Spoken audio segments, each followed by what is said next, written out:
Qual o saldo do ano de 2020 para a seleção brasileira comandada pelo técnico Tite? Foi positivo? Negativo? É o que a gente vai estar analisando aqui e hoje no Tá Na Mídia dessa semana. Então, já vai deixando o seu like aqui no vídeo, compartilhe esse conteúdo com seus amigos nos grupos de WhatsApp, no Instagram e se inscreva no canal para quem ainda não é inscrito. Se você é inscrito, meu muito obrigado, só faço um outro pedido.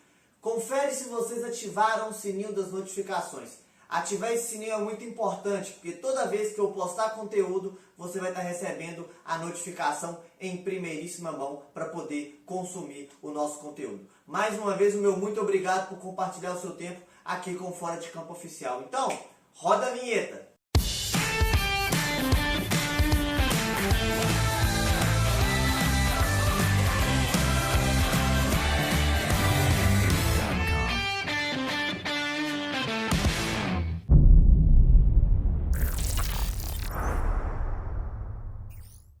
O ano atípico de 2020 terminou para a seleção brasileira.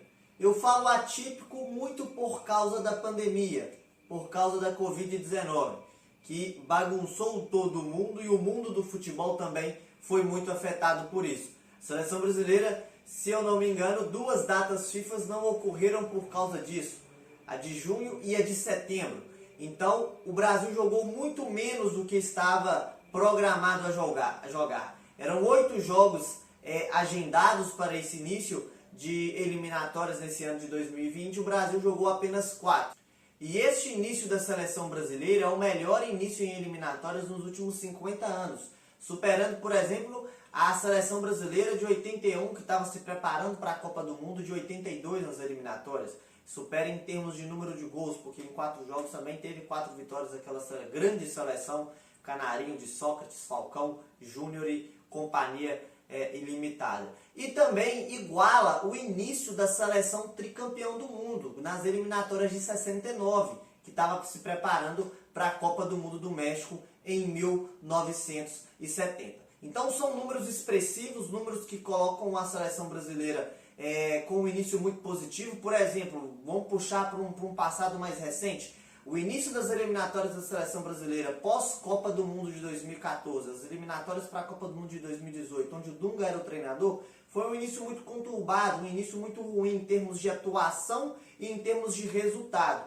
O Dunga acabou sendo demitido após aquele empate fora de casa contra o Paraguai. O Tite chegou, ajeitou a casa e o futebol da seleção brasileira deslanchou. Então sim, é muito importante começar com essa arrancada. É a única seleção sul-americana com 100% de aproveitamento. A Argentina vem logo atrás com 3 vitórias e 1 empate. Então sim, é muito importante dar essa arrancada, já abrir uma distância daqueles grupos, os 4 primeiros que levam direto para a Copa do Mundo e da 5ª colocação que disputa aquela repescagem. Então, certamente, o Brasil vai estar na Copa de 2022. Muito difícil de não imaginar isso, porque o Brasil nunca deixou de disputar uma Copa do Mundo. Não vai ser agora que isso irá acontecer, ainda mais depois de um início tão positivo em termos de resultado. E por que eu falo um início tão positivo em termos de resultado e não coloco o desempenho junto?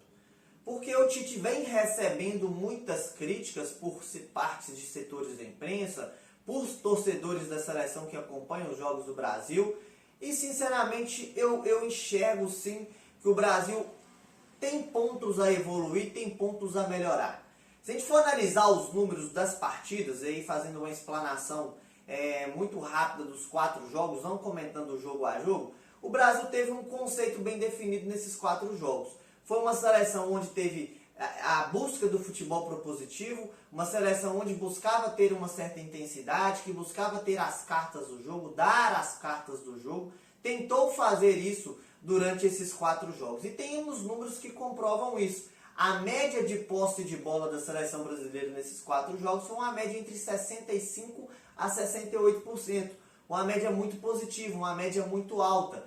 Nos jogos em casa, contra Bolívia e contra Venezuela, e nos jogos fora de casa, contra Peru e contra Uruguai, que foram os confrontos, teoricamente, na prática, os confrontos mais complicados em que a seleção brasileira teve. O 5-0 sobre a Bolívia é importante destacar que a seleção boliviana completa, ela já é uma seleção, com todo respeito, uma seleção não muito competitiva. E enfrentou a seleção brasileira com muitos desfalques. Então, o Brasil fez mais do que a sua obrigação. O jogo contra o Peru, o Brasil venceu, foi uma vitória importante, mas foi um jogo em que em determinados momentos da partida o Brasil sofreu dificuldades. Na vitória de 1-0 contra a Venezuela, acho que em termos foi um jogo que a seleção brasileira teve mais dificuldades em converter essa posse de bola em chances reais.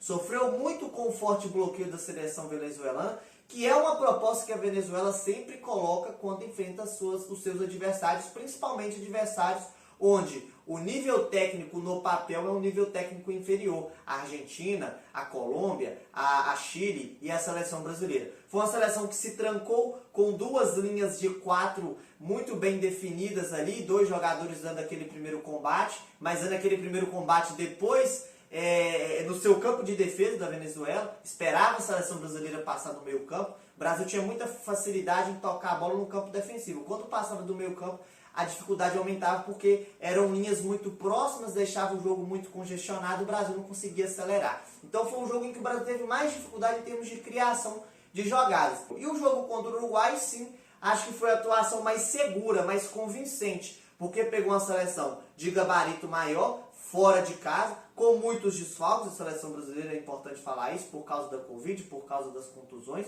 e conseguiu uma vitória segura, uma vitória onde não sofreu tanto defensivamente, tirando 1 ou 2 chances do Uruguai mais claras, uma foi uma bola no travessão. Então foi uma atuação mais coesa, mais segura, mais sólida, onde o Brasil construiu o seu resultado com mais tranquilidade, no meu ver, com mais convicção. Acho que o 2-0 contra o Uruguai foi o resultado mais positivo. Mas eu enxergo que o Brasil tem pontos a evoluir ainda no trabalho do Tite. Acho que o Tite é o treinador correto. Não vejo hoje no futebol brasileiro um treinador superior ao Tite para poder colocar suas ideias em prática na seleção. Vejo treinadores com potencial para serem melhor. Rogério Ceni é um. Mas sim, precisa evoluir. Principalmente em determinados jogos onde se exige mais criatividade da seleção brasileira, onde se exige mais alternâncias para poder furar esses desafios e essas dificuldades que são impostas dentro do jogo. O jogo contra a Venezuela ficou muito claro isso. Quando o Brasil pegou uma seleção mais fechada, que se comporta muito bem taticamente, que é muito obediente taticamente, o Brasil teve dificuldades de criar, de envolver essa seleção. Então acho que o grande ponto nesse ano de 2020 que eu acho que o Tite precisa melhorar é na questão de aumentar o repertório ofensivo da seleção brasileira, justamente para poder furar essas dificuldades que encontra no decorrer dos jogos. É importante a gente ressaltar nesse vídeo também os pontos positivos que nós enxergamos aqui nesses 4 jogos da seleção nesse ano de 2020. Acho que teve 4 pontos positivos, e aí são 4 pontos, cada ponto é um jogador, que eu enxergo que foram, que saíram com um saldo positivo nesse ano de 2020 com o técnico Tite. O primeiro deles é o zagueiro Marquinhos. O Marquinhos, sem sombra de dúvidas, é o zagueiro que tem tudo para poder ser aquele xerifão em 2022. É um zagueiro que já tem uma experiência de Copa do Mundo de 2018, mas que eu estou enxergando que ele está assumindo muito esse protagonismo defensivo, essa liderança defensiva.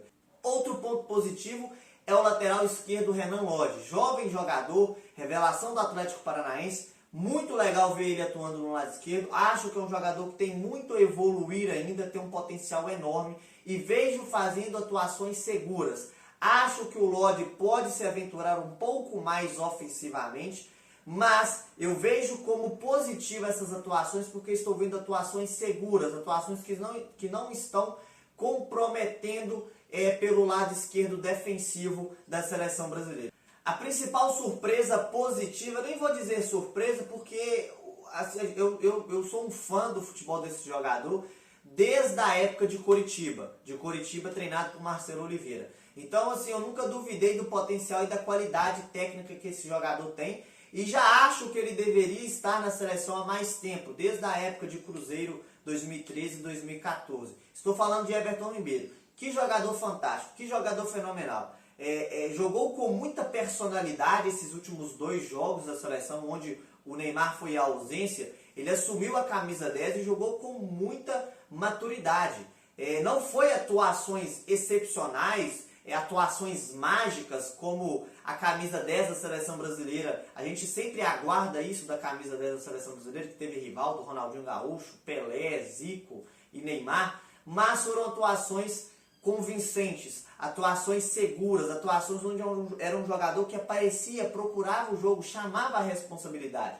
E por fim, o outro ponto que eu acho que é importante destacar é o atacante Richarlison.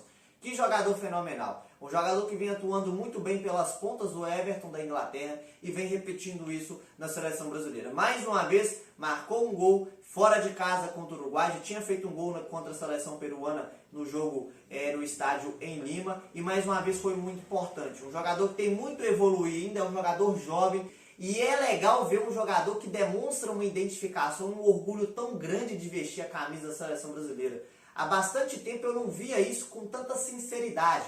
Eu vejo o Richarlison transparecendo isso. E a gente precisa de jogadores assim. Então o Richarlison sai com um saldo muito positivo também. Do mesmo jeito que nós temos pontos positivos, nós temos, não vou dizer pontos negativos, mas dúvidas em que o técnico Tite precisa solucionar para o ano de 2021 e também para 2022. A primeira delas é na lateral direita. Acho que o Tite precisa aumentar a sua rede de observação em termos de jogadores dessa posição. Não vejo ali o Danilo como titular absoluto dessa posição. Na Copa de 2018, o titular era o Daniel Alves, machucou, e aí foi Danilo e Fagner. O Danilo não conseguiu ser o titular por muitos jogos, o Fagner acabou sendo titular em algumas partidas. Então é uma posição que precisa ser dada uma atenção especial. Meio campo é outro ponto que eu enxergo que das 3 vagas, se a gente for analisar o esquema tático que o Tite joga, uma vaga está em aberto na minha opinião. Hoje eu vejo o Casemiro e eu gostei muito do Douglas Luiz. Acho que o Douglas Luiz pode jogar ao lado de Casemiro. O Casemiro sendo aquele primeiro volante à frente da defesa, o Douglas Luiz tendo um pouco mais de liberdade. E esse terceiro meia, sinceramente vejo o Everton Ribeiro, pelos 2 últimos jogos, vejo o Everton Ribeiro à frente mesmo do Felipe Coutinho. Mas é esse terceiro ponto aí em que eu acho que o Tite ainda não tem definido e que eu acho que é uma briga que vai se acirrar muito para o ano de 2021. Começa muito acirrada, muito pelos bons desempenhos em que o meio-campista Everton Ribeiro teve. Acho que o Coutinho tem que remar um pouco mais. E tem o Arthur também, que atuou bem contra o Uruguai e fez um gol. É um jogador que tem uma qualidade enorme, mas que desde quando foi para o Barcelona não conseguiu ter uma sequência tão positiva para ele poder abraçar essa posição e falar que essa posição é a dele. E o terceiro ponto é o terceiro atacante desse trio ofensivo. Neymar titular absoluto. Acho que o Richarlison está ali correndo para poder ser essa segunda vaga. E essa terceira vaga, Gabriel Jesus, Firmino, algum atacante do futebol nacional, Pedro, pode ser, Pedro era para poder receber a oportunidade, mas acabou machucando e foi cortado. Matheus Cunha, jogador da seleção de base, que vem atuando bem, fez um pré-olímpico muito positivo, pode ser um jogador a ser lembrado no ano que vem? Pode. Então, galera, é isso. Terminando esse vídeo aqui, enxergo sim como positivo esse ano de 2020 para a seleção brasileira. 4 jogos, 4 vitórias, 12 gols marcados, apenas 2 sofridos. Se a seleção brasileira não vencesse esses jogos, estava todo mundo caindo, matando a pau do trabalho do Tite. Então, acho que tem que se valorizar sim. Dentro dos desafios em que o Brasil teve nesse ano, o Brasil superou todos eles, então não tem como o saldo ser negativo.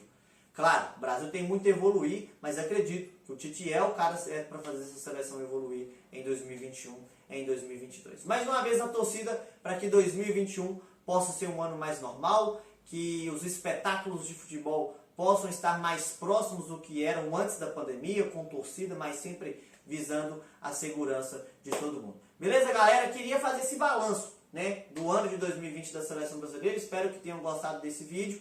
Segunda-feira que vem temos mais um vídeo aqui no nosso canal. Segue as nossas redes sociais lá, fanpage, Instagram. Só digitar lá Fora de Campo Oficial. O melhor canal sobre futebol nacional e internacional é aqui no Fora de Campo Oficial. Beleza? Uma ótima semana a todos. Um abraço. Fiquem com Deus.